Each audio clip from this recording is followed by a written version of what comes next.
যে মসজিদে যাও আর নাই যাও, ওয়াজে যাও আর নাই যাও, রোজার মাসে রোজা রাখো আর নাই রাখো, এটা যার যার ব্যাপার, কিন্তু সবাই মিলে পূজায় যাও। কি কথা বলেন না কেন? ঠিক না ঠিক জোরে আওয়াজ করে সবাই মিলে তোমরা পূজায় যাও, পূজায় যাও। হাসিনা তাহাজ্জুদ আর তাসবিহ আর হিজাব আর পর্দা পট্টির ভেতরে এই হিন্দুত্ববাদের চাষাবাদের চকিদারি গ্রহণ করেছিল। এটা আলেমরা বারবার বলেছে, কিন্তু তখন এটা জাতি দেখতে পায় নাই। কিন্তু 5 তারিখে দেখতে পেয়েছে হাসিনা আসলে কার গোলাম। সে আল্লাহর দাসী নয়, সে হলো ইন্ডিয়া, ভারত আর মোদির দাসীতে পরিণত হয়েছে। এটা দেখতে পেরেছে, তার জায়গা মোদির ঘরেই হয়েছে। কারণ সে এই দেশে হিন্দুত্ববাদ চাষাবাদের চাকরি গ্রহণ করেছিল। কি কি ক্ষতি করেছে? এদেশের মুসলমানদেরকে ঈমান ইসলাম না শিখাইলেও গোমাতা শিক্ষা দিয়েছে। এদেশের মুসলিম প্রজন্মকে রাসূলের জীবনী না পড়ালেও ট্রান্সজেন্ডার পড়াইছে। এদেশের মুসলমানদের কাছে শরঈ আহকাম তুলে না দিলেও, জায়েজ আর নাজায়েজ তাদেরকে শিক্ষা না দিলেও ডারউইনের ভ্রান্ত মতবাদ শিক্ষা দিয়েছে। বইয়ের ভেতরে মিথ্যা শিক্ষা দিয়েছে। শুধু কি তাই, এই দেশের ধর্ম শিক্ষা 20 বছর আগে এটা পাশ করার জন্য একটা সাবজেক্ট হিসেবে ছিল। কিন্তু এই আওয়ামী লীগ এরা ক্ষমতায় এসে কি করেছিল? ধর্ম শিক্ষাকে ঐচ্ছিক শিক্ষায় রূপান্তরিত করেছে। তার মানে হলো স্কুল কলেজ ইউনিভার্সিটিতে ধর্মতে ফেল করলেও পাস, পাস করলে কোনো লাভ নেই। মানে কোন ছাত্র যদি ধর্মতে পাস করে তাহলে এটার কোনো গোনা নাই, ফেল করলেও এটার গোনা নাই। তার মানে হলো তুমি বললে পড়োগে, না বললে না পড়োগে, এটা কোনো সরকারি বাধা বিধি নিষেধ নাই। এটা ঐচ্ছিক শিক্ষা, শিখলে শিখো, না শিখলে না শিখো। তার মানে কি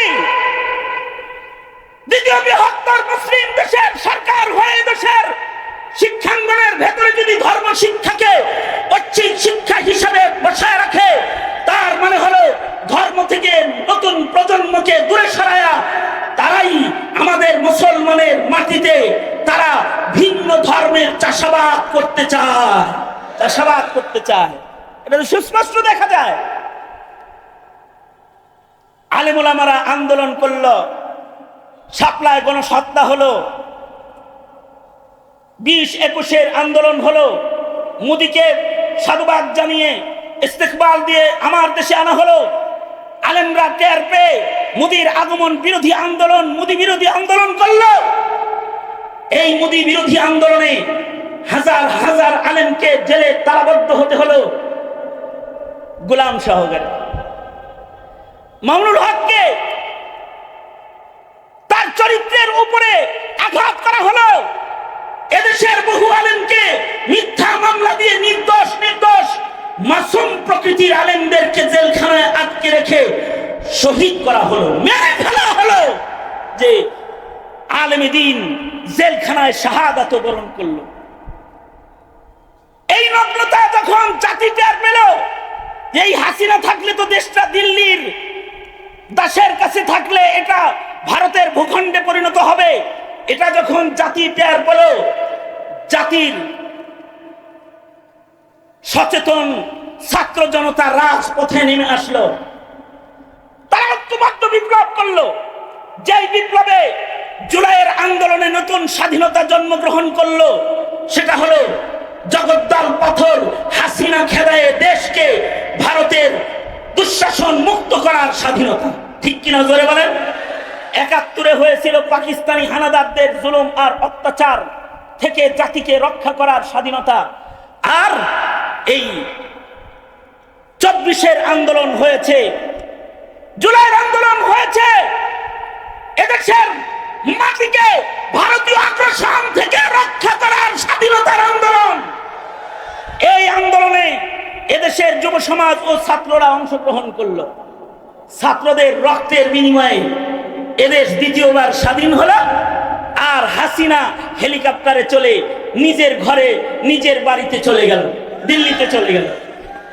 কিন্তু আমার প্রশ্ন হলো, এই রক্তের উপরে ক্ষমতায় বসলেন ডক্টর ইউনূস সাহেব, আপনি আপনি এসে আবার এই দেশের হাসিনা তো মণ্ডপে নিয়ে পূজা শিখাইতে চাইছিল, কিন্তু আপনি যা করতেছেন সেটা হলো দেশের প্রতিটি মুসলমানের ঘরকে মন্দির বানাইবার চক্রান্ত করছেন আপনি। বর্তমান সরকার প্রজ্ঞাপন জারি করেছে আপনার ছেলে মেয়েকে গান শিখাবে। প্রজ্ঞাপন হলো যে প্রতিটি স্কুলে স্কুলে গানের শিক্ষক নিয়োগ দেওয়া হবে। ইউনূস সাহেব শাপলার আন্দোলন থেকে শুরু করে 24-এর আন্দোলন পর্যন্ত এদেশের আলেমরা যে বলে আসছে রাজপথে দাঁড়িয়ে দাঁড়িয়ে যে শিক্ষাঙ্গনে ধর্মীয় শিক্ষক নিয়োগ দিতে হবে, এই আওয়াজগুলো কি আপনার কানে যায় নাই? আপনি ধর্মীয় শিক্ষক না দিয়ে প্রজ্ঞাপন জারি করলেন গানের শিক্ষক নিয়োগ দেবেন। তার মানে কি করতে চান? আমার মুসলমানদের প্রজন্মকে গান শিখাতে চান? যদি এটা বাস্তবায়িতই করে, মনে করেন যে ধর্মীয় শিক্ষক দেয় নাই কিন্তু গানের শিক্ষক দিয়ে দিয়েছে, ক্ষতিটা কি হবে? ক্ষতি হবে হলো আপনার ছেলে স্কুল থেকে এসে আগে বলতো, আব্বু কাগজ কিনে দাও, কলম কিনে দাও, রং পেন্সিল কিনে দাও, আব্বু স্কুল ব্যাগ কিনে দাও, আব্বু আমাকে একটা জ্যামিতি বক্স কিনে দাও, এগুলো বলতো। কয়েকদিন পরে এসে বলবে, আব্বু একটা একতারা, একটা দুতারা, একটা গিটার, একটা হারমোনি আর কিছু ঢোল তবলা কিনে দাও, কারণ গানের ক্লাসটা রিহার্সাল দিতে হবে ঘরের ভেতরে। তার মানে হলো ডক্টর ইউনূস চায় যে দেশের প্রতিটি মুসলমানের ঘরকে সে মন্দিরে পরিণত করবে, পূজার একটা খানায় পরিণত করবে। সুস্পষ্ট ভাষায় বলে দিচ্ছি, ডক্টর ইউনূস সাহেব এই প্রজ্ঞাপনকে বাতিল করুন, অন্যথায় হেফাজতে ইসলাম ডাক দিবে। পালানোর রাস্তা আপনি তালাশ করে পাবেন না, আপনি পালাইবার রাস্তা খুঁজে পাবেন না, কারণ মুসলমানের প্রজন্ম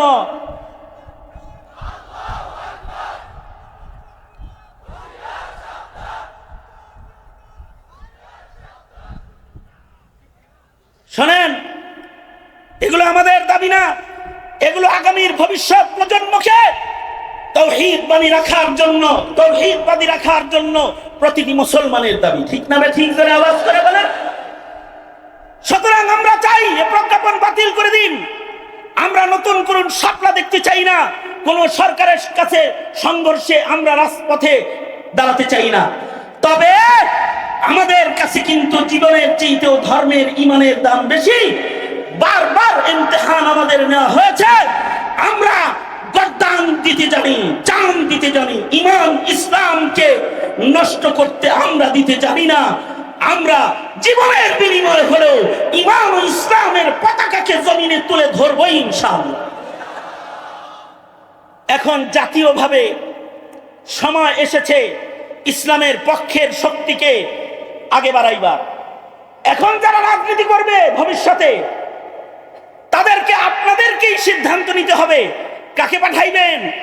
মন্দির যে বানায় ঘর তারে পাঠাইবেন, অথবা সন্তান টেনে মন্দিরে এনে তাকে দেশের ক্ষমতার চেয়ারটা দিবেন, নাকি যারা আপনার সন্তানের ইমান বাঁচাবে তাকে দিবেন।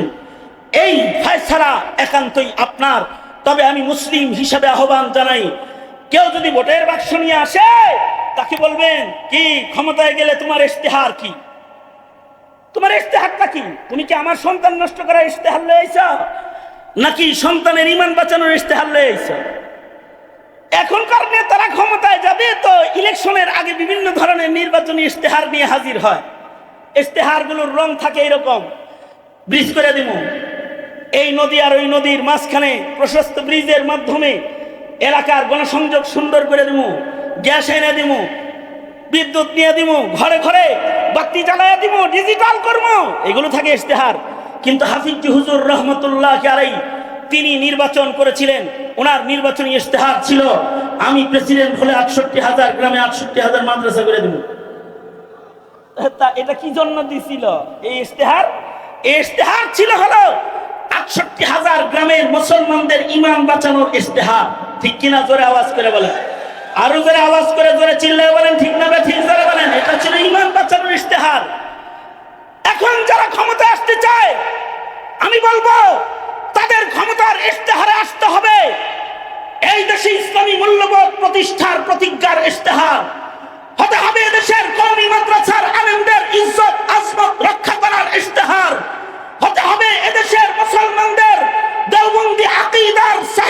ইসলাম সহিহ দ্বীন রক্ষা করার ইশতেহার যারা দেওবন্দ বিরোধী, যারা ইসলাম বিরোধী, যারা খাতমে নবুওয়াত এদেশে প্রতিষ্ঠা হতে দেয় না,